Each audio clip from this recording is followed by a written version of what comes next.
요즘 한국 아이돌의 세계적인 성공을 보면서 일본 네티즌들 사이에서 흥미로운 논쟁이 벌어졌습니다. 한국 아이돌은 비교조차 할 수 없을 정도로 일본 아이돌을 압도한다는 이야기가 퍼지고 있는 것이죠. 한때 일본 아이돌 시장을 이끌었던 AKB48 같은 그룹들조차 한국 아이돌의 퀄리티 앞에서는 점차 그 위상이 떨어지는 모양새입니다. 일본 내에서도 이러한 분위기를 인정하는 목소리가 점차 커지고 있는 상황인데요. 예를 들어 한 네티즌은 AKB48이 일본에서 유행했던 것은 그저 광기였던 것 같다라며 솔직한 평가를 남기기도 했습니다. 그렇다면 왜 이런 비교가 이루어지는 걸까요? 그리고 왜 일본 내에서도 한국 아이돌이 더 우월하다는 의견이 많이 나오는 걸까요? 이 주제에 대한 일본 네티즌들의 반응을 들어보면 그 이유를 쉽게 알 수 있습니다. 일본 네티즌들이 한국 아이돌에 대해 칭찬하는 부분은 외모, 댄스, 그리고 노래의 퀄리티입니다. 한 네티즌은 한국 아이돌은 정말 아이돌답게 잘하고 있다. 외모, 댄스, 노래 모든 면에서 훨씬 퀄리티가 높다라고 말하며 한국 아이돌의 장점을 강조했죠. 실제로 이들은 뛰어난 퍼포먼스와 무대 매너를 바탕으로 세계 시장에서 큰 인기를 끌고 있습니다. 이 차이는 어디서부터 비롯된 걸까요? 여기서 중요한 차이점은 두 나라의 아이돌 양성 시스템에 있습니다. 한국의 아이돌은 체계적이고 글로벌 팬덤을 목표로 하는 전략적 트레이닝을 통해 키워지는 반면 일본의 아이돌은 성장형 아이돌이라는 비교적 팬들과 함께 성장해가는 형태를 취하고 있다는 점이 큰 차이입니다. 한국과 일본의 아이돌 문화는 그 뿌리부터 다른 길을 걸어왔습니다. 한국의 아이돌 문화는 1990년대 후반 1세대 아이돌인 H.O.T와 잭스키스를 기점으로 급격히 성장하기 시작했습니다.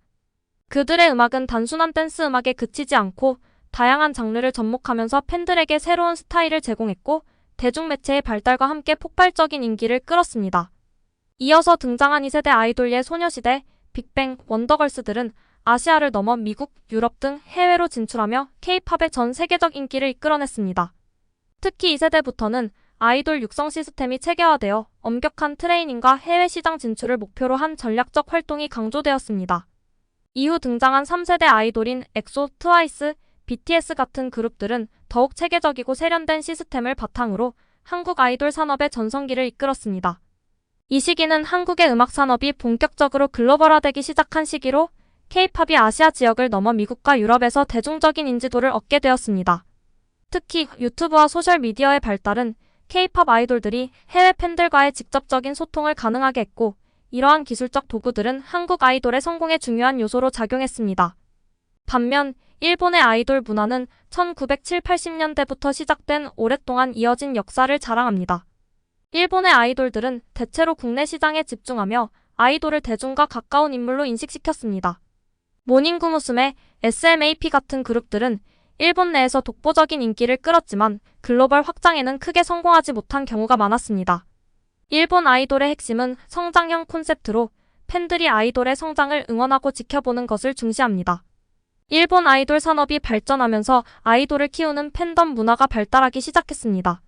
일본에서는 성장형 아이돌이라는 콘셉트가 매우 중요하며 이 개념은 팬들이 직접 아이돌의 성장을 지켜보고 그 과정을 응원하는 독특한 문화를 형성했습니다. 이는 일본 사회에 함께 성장하는 공동체라는 가치관을 반영한 것이며 이러한 이유로 일본 아이돌은 데뷔할 때 완벽한 상태가 아니어도 팬들의 사랑을 받을 수 있었습니다. 일본 네티즌들은 한국 아이돌의 퀄리티가 높은 이유로 양국 간의 아이돌 양성 시스템 차이를 꼽고 있습니다. 특히 한국의 연습생 시스템은 체계적이고 엄격하기로 유명하죠. 한국의 대표적인 기획사인 SM엔터테인먼트, JYP엔터테인먼트, YG엔터테인먼트 같은 대형 기획사들은 체계적인 연습생 시스템을 통해 보컬, 댄스, 외국어, 무대 매너 등 다양한 분야를 훈련합니다. 한국 연습생들은 데뷔 전 최소 3년에서 7년간 혹독한 트레이닝을 받으며 글로벌 무대를 목표로 준비하죠. 그 결과 그들은 데뷔 후 세계 팬들과 소통할 수 있는 다국어 능력과 더불어 뛰어난 무대 퍼포먼스를 선보입니다. 한국 아이돌의 대표적인 특징 중 하나는 글로벌 팬들을 겨냥한 전략적 훈련입니다. BTS의 리더인 RM이 영어에 능통한 것은 대표적인 예로 해외 팬들과의 소통을 중요시 여기는 한국 아이돌들은 영어뿐만 아니라 중국어, 일본어 등 다양한 외국어를 배워 해외 활동을 적극적으로 준비합니다. 이는 K-팝의 성공이 단순한 국내 시장에 그치지 않고 전 세계로 뻗어나가는 중요한 요소 중 하나입니다. K-팝 연습생 시스템은 단순히 노래와 춤을 가르치는 것을 넘어 아이돌로서 살아남기 위한 정신력과 인성 교육에도 중점을 둡니다. 예를 들어 연습생들은 하루 12시간 이상의 훈련을 소화하며 체력과 인내력을 기릅니다. 이러한 시스템은 아이돌로서의 장기적인 생존 가능성을 높이기 위한 것으로 특히 팀워크와 리더십이 중요한 가치로 작용합니다. 이는 단순히 개인 역량뿐만 아니라 팀 전체의 퍼포먼스를 극대화시키기 위한 필수 요소로 자리 잡았습니다. 또한 비주얼 관리는 한국 아이돌 훈련 시스템에서 빼놓을 수 없는 중요한 부분입니다. 한국 연습생들은 데뷔 전부터 철저한 외모 관리와 이미지 메이킹을 배우며 무대 위에서나 무대 밖에서도 항상 완벽한 모습을 유지하는 법을 익히게 됩니다. 이 과정에서 다이어트, 피부 관리, 헤어 스타일링, 메이크업 등이 중요한 훈련 항목으로 다루어집니다. 한국 아이돌들이 데뷔 이후에도 항상 세련된 모습으로 유지되는 이유가 바로 이러한 철저한 준비 덕분입니다. 일본 네티즌들 사이에서도 한국 아이돌의 압도적인 퀄리티에 대한 인정이 이어지는 가운데 일부는 그럼에도 불구하고 일본 아이돌만의 매력이 있다고 주장하기도 합니다. 그러나 그러한 주장은 점점 희미해져가고 있습니다. 한 네티즌은 일본 아이돌은 그저 국내용이다.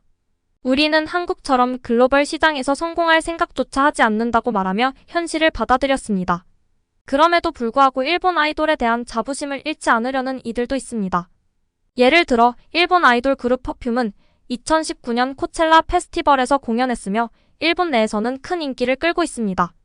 또 다른 예로 일본의 베이비 메탈은 메탈과 아이돌을 결합한 독특한 스타일로 글로벌 시장에서도 주목받았으며 실제로 북미와 유럽 투어에서 성공을 거두었습니다. 그러나 한국의 블랙핑크와 같은 그룹과 비교해봤을 때 일본 아이돌의 글로벌 활동은 규모나 영향력 면에서 미비한 수준입니다. 블랙핑크는 코첼라에서 헤드라이너로 무대에 올랐고 유럽과 미국에서 대형 투어를 성공적으로 진행하며 세계적인 인기를 입증했습니다.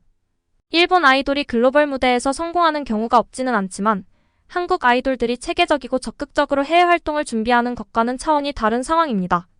일본 아이돌 산업은 그 규모가 크지만 내수 시장에 지나치게 의존하고 있다는 점이 일본 아이돌의 글로벌 확장의 걸림돌로 작용하고 있습니다.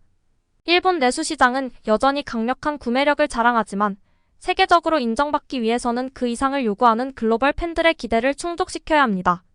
그러나 일본 아이돌 산업은 글로벌 팬들에게 어필할 수 있는 경쟁력을 확보하기보다는 여전히 내수 중심의 비즈니스 모델을 고수하고 있습니다. 일본 아이돌은 팬들과의 직접적인 상호작용을 중시하는 체험형 아이돌 문화를 발달시켰습니다. 팬들은 콘서트, 팬미팅, 굿즈 구매 등을 통해 아이돌과의 접촉을 즐깁니다. 하지만 이 모델은 일본 밖에서는 성공하기 어렵습니다. 글로벌 팬들은 온라인과 소셜미디어를 통한 비대면 상호작용을 선호하기 때문에 이러한 문화적 차이가 글로벌 확장에 있어서 큰 장벽이 되고 있습니다.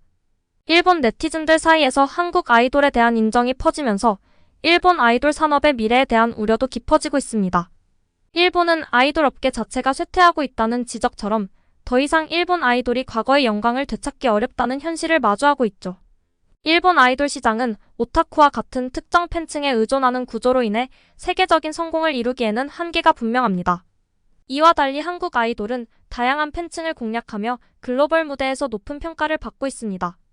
한국 아이돌이 이렇게 세계적으로 성공할 수 있었던 이유 중 하나는 꾸준한 혁신과 변화에 있습니다. 끊임없이 새로운 음악 스타일과 콘셉트를 시도하며 전 세계의 팬들에게 새로운 경험을 선사하죠. 또한 K-팝 산업은 뛰어난 프로듀싱과 마케팅 전략을 바탕으로 팬들과의 소통을 강화하고 있습니다. 이러한 면모는 단순히 노래와 춤을 잘하는 아이돌을 넘어 팬들과의 관계를 더욱 돈독히 만드는 중요한 요소로 작용하고 있죠. 한국과 일본 양국 모두에서 남성 아이돌과 여성 아이돌이 각각 다르게 성장해왔습니다.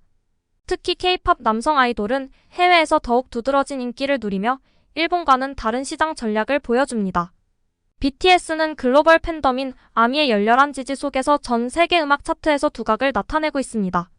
이와 반대로 일본의 남성 아이돌은 여전히 자니스 엔터테인먼트가 기획하는 그룹들, 예를 들어 아라시, 킹&프린스 등이 일본 내에서 높은 인기를 끌고 있지만 해외 진출에는 미약한 상태입니다. 또한 여성 아이돌 그룹에서도 큰 차이가 있습니다. K-팝 걸그룹은 블랙핑크, 트와이스와 같은 글로벌 스타들이 등장하며 전 세계 팬들에게 강력한 인상을 남기고 있습니다. 이들은 단순한 귀여움을 넘어서 카리스마와 무대 퍼포먼스로 사랑받고 있죠. 반면 일본의 여성 아이돌 그룹들은 여전히 귀여움과 성장형 콘셉트를 중요시하며 내수 시장에 집중하는 모습을 보입니다. AKB48와 같은 그룹들이 여전히 일본 내에서는 팬덤을 구축하고 있지만 글로벌 무대에서의 경쟁력은 부족한 상황입니다. 성별에 따른 팬덤 차이도 흥미로운 요소입니다. 한국에서는 남성 팬덤이 여성 아이돌을, 여성 팬덤이 남성 아이돌을 주로 응원하는 경향이 강합니다. 일본에서는 남성 아이돌의 팬층도 탄탄하지만 여성 아이돌은 여전히 특정 마니아층에 집중되어 있다는 점에서 차이가 납니다. 특히 K-팝은 다양한 연령층과 성별을 아우르는 전략을 사용하며 이 점이 글로벌 성공의 원동력 중 하나로 꼽힙니다. K-팝이 한국 경제에 미치는 영향은 매우 큽니다. 2019년 한국문화관광연구원의 보고서에 따르면 BTS 한 그룹만으로도 한 해 5조 원에 달하는 경제적 효과를 창출한 것으로 추정됩니다. BTS를 보기 위해 한국을 방문하는 외국인 관광객이 증가하면서 관광산업에도 큰 기여를 하고 있으며 K-팝과 관련된 상품 판매, 공연 티켓, 음반, 스트리밍 수익 등도 꾸준히 증가하고 있습니다. 이외에도 블랙핑크와 같은 걸그룹은 패션 브랜드와의 콜라보레이션을 통해 패션 업계에서도 영향력을 발휘하며 뷰티, 패션, 기술 산업과의 연계로 아이돌 산업이 다양한 방면에서 한국 경제에 큰 기여를 하고 있습니다. 반면 일본 아이돌 산업은 국내 시장에 크게 의존하고 있습니다. 일본의 아이돌 시장은 오타쿠 문화를 기반으로 하여 특정 팬층이 강력한 경제적 지지를 보내고 있지만 그 범위는 제한적입니다. 일본 아이돌 그룹들의 활동은 대부분 국내에서 이루어지며 이로 인해 글로벌 시장에서의 수익 창출 기회가 적은 것이 현실입니다. 일본 아이돌 산업도 여전히 경제적 기여를 하고 있지만 K-팝과 비교했을 때 그 글로벌 확장성은 제한적입니다. 한국과 일본 아이돌 산업의 미래 전망은 크게 다를 수 있습니다. K-팝은 계속해서 글로벌 시장을 확장할 가능성이 큽니다. 특히 4세대 아이돌 에스파, 스트레이키즈, 엔하이픈 등들이 데뷔 후 짧은 시간 내에 글로벌 팬덤을 형성하면서 K-팝은 앞으로도 강력한 문화 수출 산업으로 자리 잡을 것으로 예상됩니다. 또한 메타버스와 같은 새로운 기술과 결합하여 더욱 확장된 팬 경험을 제공하는 등 디지털 기술을 적극적으로 활용하는 K-팝 기획사들의 전략은 앞으로의 성장을 더욱 촉진할 것입니다. 일본 아이돌 산업은 내수 시장에 머물지 않고 글로벌로 확장하려는 노력이 필요한 상황입니다. 일본 아이돌 기획사들도 이러한 변화를 인지하고 있으며 최근에는 한국의 K-팝 트레이닝 시스템을 벤치마킹하려는 시도도 이루어지고 있습니다. 니즈 프로젝트와 같은 한일 합작 프로젝트가 그 예입니다. 이러한 변화는 일본 아이돌 산업이 국제 무대에서 다시 경쟁력을 확보할 수 있는 기회가 될 것입니다. 하지만 여전히 일본 아이돌들이 기존의 국내 시장 중심에서 벗어나 글로벌 시장에 적극적으로 진출하려면 상당한 변화와 혁신이 요구됩니다. 이 영상이 좋으셨다면 좋아요, 구독, 알림 설정 부탁드립니다. 다음에도 더 흥미롭고 의미 있는 이야기로 찾아뵙겠습니다.